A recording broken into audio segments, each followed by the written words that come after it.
Gold trusted gold buyers. మీరు తాకట్టు పెట్టిన బంగారాన్ని విడిపించి ఈ రోజు ఉన్న మార్కెట్ ధరకు కొనబడను.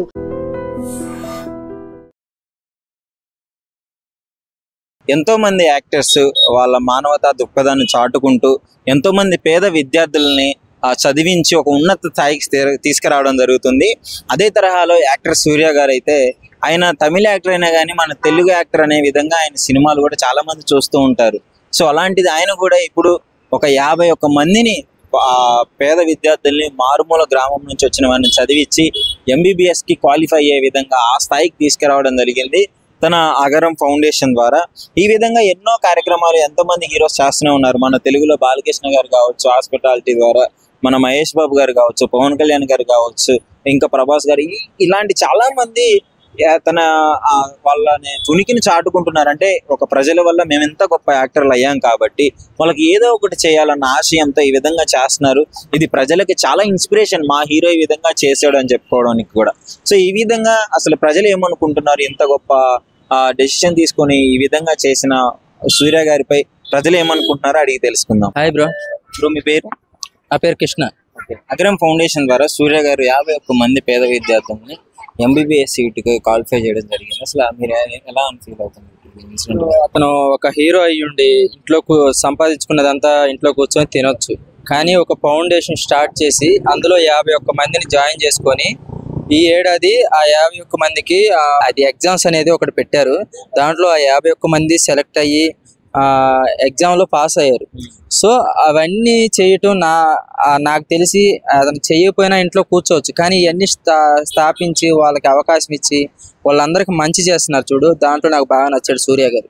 ముఖ్యంగా వాళ్ళ గురించి చెప్పుకుంటూ వాళ్ళ పేద విద్యార్థులు అని చెప్పేసి ఆయన కూడా ఎమోషనల్ ఏడవడం జరిగింది. అంటే ఏ సంబంధం లేని వాళ్ళ కోసం ఒక పెద్ద హీరో ఈ విధంగా కంటతడి పెట్టుకోవడం ఎలా అనిపిస్తుంది? అదే బ్రో, అంత ఎమోషనల్గా ఫీల్ అవ్వాల్సిన అవసరం లేదు అంత పెద్ద స్టార్కి, కానీ అతను ఫీల్ అయ్యాడంటే అంత మంచి హీరో లేనట్టే నాకు తెలిసి తమిళ్లో.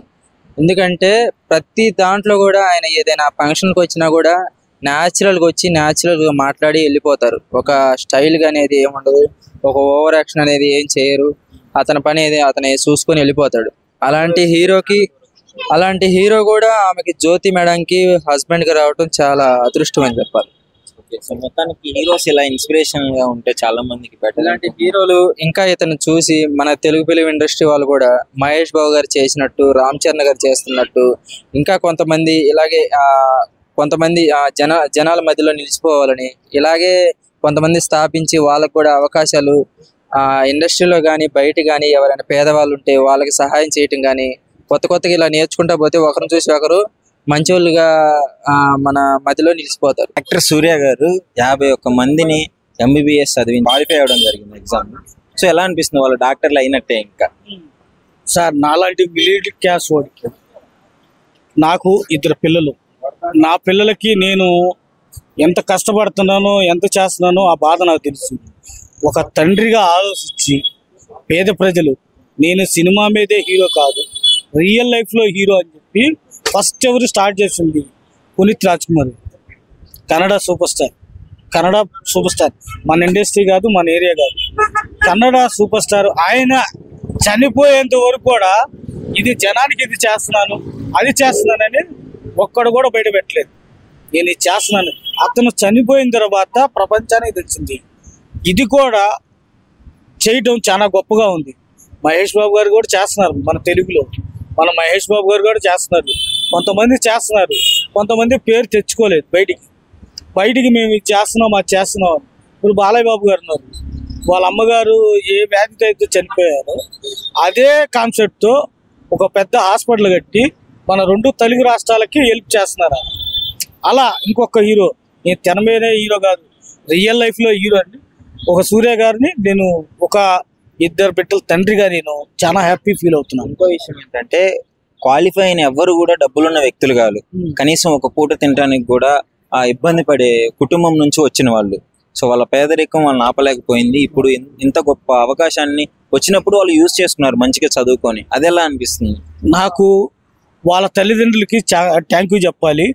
ఆ తల్లిదండ్రులు నేర్పిన విధానాన్ని, నా తండ్రి పడుతున్న కష్టం, నా తల్లి పడుతున్న కష్టం అని వాళ్ళు ఓపెన్గా చెప్పారు. నా తల్లి ఆ పని చేస్తుంది, నా తండ్రి ఈ పని చేసేవాళ్ళు, నా అదే అని చెప్పి ఆ బాధని బయటికి రానియకుండా బయట కాకుండా వాళ్ళు నేను చదవాలి, నేను 10 మందిలో పేరు తెచ్చుకోవాలి అని ఆ యూత్కి ఎప్పుడైతే మనసులో నాటుకుందో స్పాన్సర్గా ఆయన చేయాల్సింది చేశాడు. ఇప్పుడు ఎవరైనా నువ్వైనా 10 లక్షలు ఇవ్వచ్చు, ఆయనైనా 10 లక్షలు ఇవ్వచ్చు. నాలో విషయం లేదనుకో నేనేం చేయలేను. వాళ్ళు తన కష్టాన్ని, నేను పడుతున్న కష్టాన్ని ముందు పిచ్చరు నా కుటుంబం ఇబ్బంది పడకూడదని వాళ్ళు నడుం కట్టి చదివి సాధించి ఈ రోజున స్టేజ్ మీద నిలబడ్డారు. అలాగా ప్రతి ఒక్కరు యూత్ కూడా ఎవరైనా సరే మనం చదవాలి, నా కుటుంబం కావాలి, నా తండ్రిని ఒక గొప్ప స్థాయిలో తీసుకెళ్ళాలి, నా తల్లిని ఒక గొప్ప స్థాయిలో తీసుకెళ్ళాలని. ఇప్పుడు స్పాన్సర్స్ ఎక్కడైనా వస్తారు. ఇప్పుడు కొన్ని గవర్నమెంట్లు స్కాలర్షిప్ కూడా ఇస్తాయి. ఎందుకు ఇస్తాయి? చదవాలి అని, బాగా చదవాలి అని. మనం అమెరికా అని కానీ, లండన్ కానీ, ఎక్కడ న్యూజిలాండ్ కానీ ఎక్కడైనా మన దేశాల్లోకి వెళ్ళినా, దుబాయ్ కంట్రీ అయినా కానీ ఓన్లీ నీకేం కావాలి? చదువు. నువ్వు డాక్టరా, ఇంజనీరా, సివిల్ ఇంజనీరా, ఎన్ని కావాలంటే ఏంది? నీలో టాలెంట్ ఉండాలి, నీలో విషయం ఉండాలి. నువ్వు ఎంత కష్టపడితే అంత రాడుకెళ్తావు. దానికి నిదర్శనం నీలో ఉన్న కష్టాన్ని, శ్రమను చూసి నీకు ఏంటి మైనస్? చదువు. చదువుతో డబ్బు లేదు, చదువు ఉంది, డబ్బు లేదు. ఆ డబ్బు అనేది ఆయన ఒక ఫౌండేషన్ స్థాపించి అందులో చేర్చుకొని వీళ్ళు టాలెంటెడ్గా చదివి వాళ్ళ దేశానికి, ఈ రాష్ట్రానికి, ఒక తమిళనాడు రాష్ట్రానికి మంచి పేరు తీసుకొచ్చారు. అతను సంపాదించిన డబ్బు ఎక్కడైనా పెట్టుకోవచ్చు, ఏ ఇన్వెస్ట్మెంట్ అయినా చేయొచ్చు, దేని మీద చేయొచ్చు, హ్యాపీగా మనం బతకొచ్చు. కానీ ఒక పేద ప్రజల్ని తీసుకొచ్చి అతను చదివించి ఒక స్టేజీ మీద తన గురించి చెప్తుంటే తను ఎంత హ్యాపీ ఫీల్ అయ్యాడండి. ఒక కన్న తండ్రిగా ఒక పిల్లలు ఒక గొప్ప స్థాయికి వెళ్తుంటే ఒక కన్న తండ్రి ఎలా బాధపడతాడో, ఏడుస్తాడో, అలా తను ఏడవట్లేదండి. ఆయన ఆనందంతో ఆనంద బాష్పాలయ్యి అది నేను కోరుకున్నది. ఒక మనిషికి ఒక్కొక్క విజన్ ఉంటుంది. నేను ఇది చేయాలి, ఇది కావాలి. ఆ కళ అనేది అనేది అతనికి పెట్టిన దానికి, వాళ్ళు చేసిన దానికి, వాళ్ళు సాధించిన విజయానికి ఆయనకి ఆనందంతో వచ్చిందే కానీ ఆయన ఏదో కెమెరా ముందు ఇలా చేయాలని కాదండి. ఆయన రియల్ హీరో. నమస్కారం అండి. నమస్తే సార్. తమిళ యాక్టర్ సూర్య గారు అగరం ఫౌండేషన్ ద్వారా 51 మంది విద్యార్థులను చదివించి వాళ్ళు MBBS సీట్కి క్వాలిఫై అయ్యారు. అది చెప్తూ ఆయన కూడా ఎమోషనల్ అయ్యారు చాలా. అసలు ఎలా అనిపిస్తుంది ఈ విధంగా పేదవాళ్ళని చదివించి ఈ స్థాయికి తీసుకురావడం? చాలా ఆనందంగా ఉందండి. మేము కూడా సినిమా వాళ్ళం కాబట్టి చాలా ఆనందపడుతూ ఉంటాం. ఎందుకంటే సూర్య గారు అగరం ఫౌండేషన్ పెట్టి 50 మంది కుర్రోళ్ళని చదివించడం అంటే సామాన్యమైన పని కాదు. డబ్బులు ఇచ్చేసి దులుపుకునే వ్యవహారం కాదు. అది సేవా తత్పరతతో చేయవలసినటువంటి కార్యక్రమం, చాలా నిబద్ధతతో చేయవలసిన కార్యక్రమం. అదే కాకుండా సూర్య గారు చాలా సేవా కార్యక్రమాలు చేస్తూ ఉంటారు. అలాగే మన సినిమా ఇండస్ట్రీలో చాలామంది పెద్ద జనాల పట్ల చాలా వాత్సల్యంతో ఉంటారు. హీరోలందరూ కూడా చాలా వరుసలో చెప్పుకోవాలనుకుంటే మన రాఘవ లారెన్స్ గారు నిజంగా హెడ్స్ ఆఫ్ చెప్పాలి. ఆయనకి చాలా చాలా అద్భుతమైనటువంటి సేవా కార్యక్రమాలు, వికలాంగుల్ని చూసుకోవడం కానీ, పిల్లల గుండె ఆపరేషన్ కానీ, గుండె ఆపరేషన్ ఎవరికైనా సరే ఆర్థికంగా వెనకబడినటువంటి వాళ్ళు ఎవరైనా కానీ వెళితే ఫ్రీగా గుండె ఆపరేషన్ చేయించడమే కానీ, అలాగా అది సంపాదించిన దాంట్లో సగానికి ఎక్కువగానే పేద ప్రజల కోసం ఇచ్చిస్తూ ఉంటారు. ఈ మధ్యకాలంలో, ఈ మధ్యనే కాదు చాలా కాలంగా మహేష్ బాబు గారు ఆయన కూడా చిన్నపిల్లలు గుండె ఆపరేషన్లు 100 మందికి చేపించారు ఆయన. ఇప్పుడు ఈ మధ్య సినిమా హీరోలు ప్రతి ఒక్కరూ కూడా మనల్ని అభిమానులు ప్రజల నుంచి మనం సంపాదించుకుంటున్నాం. మనం సంపాదించిన దాంట్లో ఎంతో కొంత ప్రజల సేవకు ఉపయోగించాలని సినిమా వాళ్ళు మాత్రం చాలా అద్భుతమైన కార్యక్రమాలు చేస్తున్నారు. పవన్ కళ్యాణ్ గారి గురించి చెప్పుకుంటే ఆయన సేవకు అంతే లేదు. నిజంగా మనుషుల్లో దేవుడు అంటారు. అలాగే బాలయ్య బాబు కానీ, చిరంజీవి గారి గురించి ప్రత్యేకంగా చెప్పాలా. ఆయన సేవ చేసినటువంటి చాలా చాలా కార్యక్రమాలు జనాలకు తెలియనివ్వకుండా చూస్తూ ఉంటాడు. ఎందుకంటే ఎందుకులే మనకి ఈ మధ్యకాలంలో కరోనా వచ్చిన తర్వాత 30 కోట్లు పెట్టి ఆక్సిజన్ సిలిండర్లు 2 రాష్ట్రాలకి సప్లై చేయడమే కాకుండా చాలా చాలా మందిని బ్రతికించినటువంటి మహానుభావుడు చిరంజీవి గారు. ఆయన సేవకి అసలు అంతే లేదు. చాలా మంది కావాలని ఆయన అంటమే కదా, ఆయన ఎవరిని కూడా ఏ ఒక్కరోజు ఒక మాట అన్న తెలియదు ఆయన. అంటే అసలు ఇట్లా సినీ హీరోలు అందరూ వాళ్ళ డబ్బులు ఇవ్వాల్సిన అవసరం లేదు, బట్ వాళ్ళు ప్రజల గురించి ఆలోచించి ఈ రకంగా ఒకళ్ళ తర్వాత ఒకళ్ళు ముందుకు వచ్చి ఇలా హెల్ప్ చేయడము ఏమనిపిస్తుంది? నిజంగా చాలా ఆనందంగా అనిపిస్తుంది అండి. ఎందుకంటే చాలా మంది అట్టడుగు నుండిపోయి ఎలాంటి అవకాశాలు లేక ఒకవేళ ఆరోగ్యం పాడైపోతే బాగు చేయించుకోలేక ఆస్తులు అమ్మేసుకుని సర్వనాశనం అయిపోయిన వాళ్ళు చాలా మంది ఉన్నారు. అలాంటి వాళ్ళందరికీ కూడా వీళ్ళు దారి చూపుతూ ఈ ఆపరేషన్ వ్యవహారంలో చిన్నపిల్లల ఆపరేషన్లో కనీసం ఒక్కొక్క ఆపరేషన్కి 5 నుంచి 10 లక్షలు ఖర్చు అవుతుంది. అలాంటిది కూడా మహేష్ బాబు గారు 100 మందికి ఆపరేషన్ చేపిస్తున్నారు. ఈ కరోనా సమయంలో కూడా ఆయన కూడా చాలా మందికి సాయం చేశారు. సినిమా ఇండస్ట్రీ ఈరోజు అన్నగారు ఒకప్పుడు ఎన్టీఆర్ గారు సేవా దృక్పథంలో చాలా అకుంఠిత దీక్షతో ప్రజల పట్ల అభిమానంతో ఉండి సేవా కార్యక్రమానికి దిక్సూసిగా నిలబడి ఎన్టీఆర్ గారిని పరంపరగా తీసుకుని ఇవాళ సినిమా యాక్టర్లు చాలా మంది అందరూ కూడా ఇవాళ సేవా కార్యక్రమాల్లో ఉన్నారు. నిజంగా చాలా ఆనందంగా ఉంది. ఇలాగే డబ్బున్న వాళ్ళు అందరూ చేస్తే దేశంలో ఒక్క పేదవాడు కూడా అనారోగ్యం గురించి బాధపడకుండా భయపడకుండా గుండెల మీద చేసుకుని బతికే రోజులు వస్తాయి. నమస్కారం అండి. నమస్తే అన్న. యాక్టర్ సూర్య గారు తన ఫౌండేషన్ ద్వారా 51 మందిని MBBS సీటు క్వాలిఫై చేసి డాక్టర్లు చేయడం జరిగింది. సో దాని మీద మీ అభిప్రాయం ఏంటి? అది మొన్ననే చూసానండి, అది చూపెట్టారు. సూర్య గారు కూడా పాపం ఆయన ఎమోషనల్ గా ఫీల్ అయిపోయాడు. ఇలానే పాపం పేదోళ్ళు ఉంటారు కదా, ఏమి లేని వాళ్ళు ఉంటారు కదా, వాళ్ళని కూడా ఇప్పుడు మన హీరోలు కొంచెం ముందుకు వచ్చి కూడా వాళ్ళని చదివించాలని కోరుకుంటున్నారు. ఎందుకంటే ఒక హీరో ఈ విధంగా చేయాల్సిన అవసరం లేదు, కానీ ప్రజల వల్లే వీళ్ళు ఈ స్థాయికి వచ్చారు కాబట్టి ఆ కృతజ్ఞతతో ప్రతి హీరో ఈ విధంగా చేస్తున్నారు కదా, మీకు ఎలా అనిపిస్తుంది యాజ్ ఎ సినిమా ఆడియన్ గా? ఇక అన్న ఇప్పుడు ఏం లేని వాళ్ళని అంత చదివించి పై లెవెల్ గా డాక్టర్లు చేసినంటే ఎవరికైనా మంచిగా అనిపిస్తుంది కదా. అవును అవును. అంటే వాళ్ళ పేదరికానికి ఒక బ్రిడ్జ్ లా మారి ఒక ఈ స్థాయికి తీసుకురావడం జరిగింది. అదే కరెక్ట్ అన్న. మన తెలుగు హీరోలు కూడా చాలా మంది, ఇప్పుడు బాలకృష్ణ గారు కావచ్చు, మహేష్ బాబు గారు కావచ్చు, పవన్ కళ్యాణ్ గారు కావచ్చు, ఎంతో మందికి హెల్ప్ చేయడం జరుగుతుంది. ఈ రకంగా ఒక హీరోని చేయడము మీకేమనిపిస్తుంది చెప్పండి?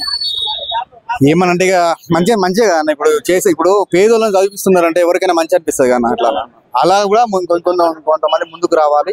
ఏమి లేని అలానే చదివించాలని మనస్ఫూర్తిగా కోరుకుంటున్నాను. Hi bro. హాయ్ బ్రో, మీ పేరు? హర్ష ప్రభాస్. ఓకే. అయితే ఈ మధ్య కాలంలో యాక్టర్స్ ప్రజలకి చాలా హెల్ప్ చేయడం జరుగుతుంది కదా, ఆ తరహాలోనే సూర్య గారు 51 మందిని MBBS సీట్ క్వాలిఫై అయ్యేలా చేశాడు చదివించి. సో ఎలా అనిపిస్తుంది ఇన్సిడెంట్ మీకు? ఆయన ఒక గొప్ప మానవత నటుడని నేను అనుకుంటున్నాను. ఎందుకంటే ఆయన అదే కాదు, చాలా సేవా రంగాల్లో పాల్గొన్నారు. ఆయన ఒకడే కాదు, ఆయన ఫ్యామిలీలో జ్యోతిక మేడం గానే 2 భార్యాభర్తలు తమిళ్లో ఇప్పుడు మంచి చేస్తున్నారంటే సూర్య గారు, జ్యోతిక గారు, తరువాత విశాల్ గారు కూడా పేద ప్రజలకి చాలా మంచిగా చేస్తున్నారు. నాకు వీళ్ళని చూస్తూ ఉంటే అనిపిస్తుందంటే ఎందుకు ఇలా వీళ్ళు అందరి హీరోలా ఎందుకు ఉండరు, ఎంత యాటిట్యూడ్ చూపెట్టకుండా ఇంత ప్రజల్లో ఇంత సామాన్యంగా ఎలా ఉంటున్నారు అనేది ప్రజల్లో ఇది ఒక నాటుకుపోయినటువంటి ప్రశ్న.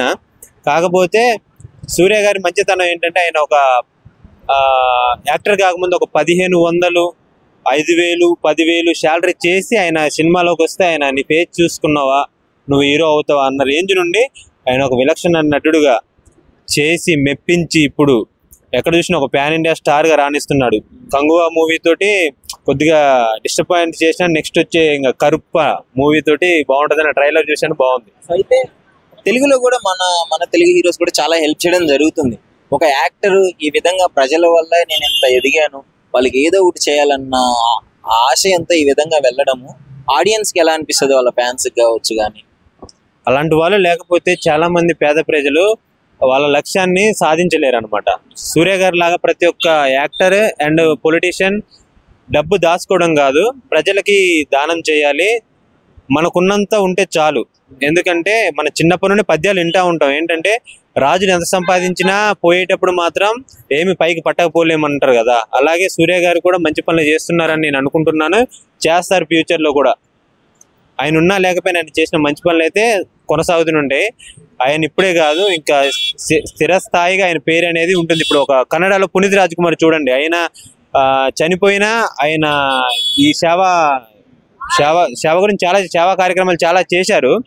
ఆయన చనిపోయినా కూడా వాళ్ళ ఆవిడ పునీత్ రాజ్ కుమార్ సార్ వాళ్ళ మేడం ఇంకా కంటిన్యూ చేస్తుంది. శివరాజ్ కుమార్ గారు కూడా అందులో పాలు పంచుకుంటున్నారు.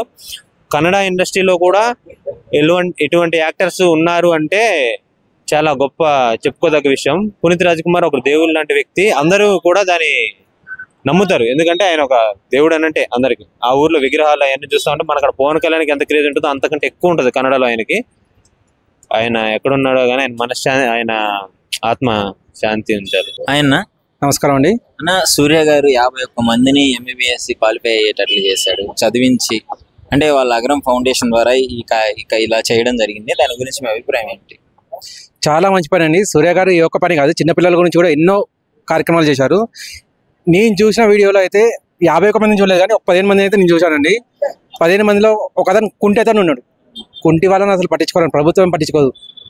నా ఫీల్డ్లో అంటే నేను యాక్టింగ్ ఫీల్డ్లో ఉన్నాను, నా ఫీల్డ్లో ఒక కుంటి అతను ఉన్నాడు. ఆయనకు ఇప్పటివరకు కూడా గుర్తింపు కార్డు ఇవ్వలేదు గవర్నమెంట్. గుర్తింపు కార్డు ఇస్తే కనీసం ఎస్టీడీ బూత్ అన్న పెట్టుకుందాం అని చెప్పేసి చూసిండు ఆయన కాలంలో. ఇప్పుడు గుర్తింపు కార్డు వస్తే కనీసం ట్రైన్లో ఫ్రీ టికెట్ దానికంటే అప్లై చేసుకుందాం అని చెప్పి పెట్టుకున్నాడు, కానీ గుర్తింపు కార్డు ఇవ్వలేదు ప్రభుత్వం. అటువంటిది ఒక కుంటి అతను, అంటే కాలు వంకర పోయిన అతను, తనను కూడా MBBS డాక్టర్ చేసిండు. అంటే అటువంటి వాళ్ళు 51 మందిలో ఇంకెంతమంది ఉన్నారు? డబ్బులు లేని వాళ్ళను పట్టించుకోరండి ఫస్ట్ ఆఫ్ ఆల్. అంతేందుకు ఎక్కడో ఏదో కాదు, నా సినిమా ఇండస్ట్రీలో పట్టించుకోరు. ఇప్పుడు మీకు కూడా తెలిసిన వాళ్ళు ఎవరైనా ఉంటే వాళ్ళ దగ్గర 10 పైసలు ఉంటే ఆ పిలువురా అని చెప్పి అంటారు. అటువంటిది ఏమీ లేని వాళ్ళను తను వెతికి ఇన్నేళ్ళుగా వాళ్ళని పోషిస్తూ వాళ్ళ ఖర్చులన్నీ పెట్టుకుంటూ వాళ్ళ ఫీజులన్నీ కట్టుకుంటూ 51 మందిని ఆయన డాక్టర్ని చేశాడంటే 51 మంది ఇంటూ 10 వేసుకోండి, అంటే కనీసం 500 మంది ఆయన చేతిలో ఉన్నారు అన్నట్టు. అందులో 51 మంది డాక్టర్లు అయ్యారు అంటే 500 మంది ఇంకా వెయిటింగ్లో ఉన్నారు. వాళ్ళు కూడా రేపు పొద్దున్న వస్తారు. కాకపోతే ఈ విషయాలన్నిటి ఆయన చేస్తున్నప్పుడు కొద్ది ప్రచారం కావాలండి. నాకు ప్రచారం వద్దు అని చెప్పి మీరు ఆగితే మాలాంటి వాళ్ళే బాధపడతారంట. అంటే మాలాంటి గరీబ్ వాళ్ళు, మాలాంటి పేదవాళ్ళు అనేది మీలాంటి వాళ్ళ ఆపనహస్తం కోసం ఎదురు చూస్తున్నారు. మాకు తెలియకపోతే మేము ఎలా మిమ్మల్ని రీచ్ అవుతాం? అంటే మీ ఫోన్ నెంబర్ కానీ, మీ డీటెయిల్స్ కానీ, మీ వెబ్సైట్ కానీ మాకు తెలిస్తే మాలాంటి వాళ్ళు చాలామంది ముందుకు వస్తారండి. మీలాంటి వాళ్ళ ఆసరాతో పైకి ఎదగాలని చెప్పి చూస్తారు. ఈయన చేసిన పని అనేది 100% స్వేచ్ఛగా చేసిన పని, ఒక దేవుడు ధర్మాత్మకంగా చేసిన పని. సో అంటే ఆయన కూడా ఎమోషనల్ ఉండడం జరిగింది. ఒక ఓన్ ఫ్యామిలీలో వాళ్ళ బిడ్డలు ఏ విధంగా ఒక మంచి స్థాయికి వస్తే వాళ్ళ తండ్రి ఫాదర్ ఎమోషనల్ అవుతాడో ఆ రకంగా అవ్వడం జరిగింది. అంటే ఏ సంబంధం లేని వాళ్ళ కోసం ఈయన ఈ రకంగా ఎమోషనల్ ఇంత జెన్యూన్. ఫస్ట్ ఆఫ్ ఆల్ మన ఫ్యామిలీలో చూస్తామండి, మన ఫ్యామిలీలోనే తెలుస్తుంది. మన కొడుకు అనేవాడు అంటే మన ఈ ఫ్యామిలీలో ఎవరికి ఫ్యామిలీ అయినా కానీ మన కొడుకు అనేవాడు 10th క్లాస్ పాస్ అయిన అనుకోండి సంతోషం ఉంటుంది. ఫస్ట్ క్లాస్ వచ్చింది అనుకోండి నలుగురు చెప్పుకుంటాం. అదే ఫస్ట్ క్లాస్ కాకుండా స్కూల్ ఫస్ట్ వచ్చాడు అనుకోండి పిలిచి మరీ చెప్పుకుంటాం. అటువంటిది 51 మందిని డాక్టర్ చేశాడండి. ఒక్కొని డాక్టర్ చేసి చూపించమని చెప్పండి, మధ్యతరగతి వారం కానీ కాని పని అది. అప్పులు చేయాలి ఒక్కొని చేయడానికి. అటువంటిది 51 మంది చేశాడు ఆయన. ఆయన చేసినప్పుడు ఆ స్టేజ్ మీద వాళ్ళు వచ్చినప్పుడు ఆయన కళ్ళలోంచి నీళ్లు మనకు స్పష్టంగా కనిపించాయి. అంటే నా కొడుకులు, నా కూతుళ్ళు వాళ్ళు డాక్టర్లుగా పాస్ అయ్యారు, వాళ్ళు గెలిచారు. అంటే తన గెలుపుని తన గెలుపుగా భావించాడు ఆయన. నిజంగా ప్రస్తుతం ఉన్నటువంటి సమాజం దేనికి ప్రయారిటీ ఇస్తుంది? ఆర్థిక సంబంధాల చుట్టూ మాత్రమే తిరుగుతుంది. మళ్ళీ ఎన్నికలంగానే చాలా విరక్తి కలుగుతాం. మంచి అనిపిస్తుంది కదా, లేడీస్ కూడా ఛాలెంజింగ్ జాబ్స్ చేసినప్పుడు చాలా బాగుంటది. ట్రాఫిక్ అసిస్టెంట్స్ గా నియమించిన ట్రాన్స్జెండర్స్ అందరితో సాల్యూట్ చేయించుకుంటున్నారు. ఫుడ్ డెలివరీ ఇవ్వటానికి వెళ్ళినటువంటి డెలివరీ బాయ్ అనిల్ పై కళ్ళ ముందు పెళ్ళండి